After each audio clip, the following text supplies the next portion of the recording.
Maaga pa lamang pero, ang sakit na agad ng ulo ko. Gusto ko na sanang matulog buong araw, pero kailangan ko maghanda ng umagan, sa bahay. Si Dodong at Junior, ay nag-aagawan na naman ng remote control, pero hindi ko pinansin.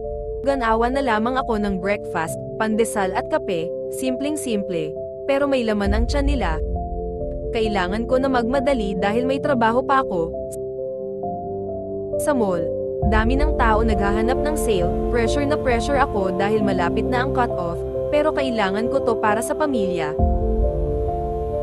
Ang mahal ng pagkain ngayon, siopaw na lang ang binili ko, minsan naiisip, kaya ko pa ba to, ang bigat ng responsibilidad. Sa palengke, nakita ko ang murang tilapia, pwede na to para sa sinigang mamaya. Habang ako ay naglalakad nakita ko ang mga bata na naglalaro sa kilid ng kalsada, naisip ko tuloy ang mga kapatid ko, sana maging masaya rin ang mga kapatid ko kahit simple lang ang buhay namin, kahit magulo, at least sama-sama kami. Minsan naisip ko gusto ko sana mag-asawa pero paano ang mga kapatid ko?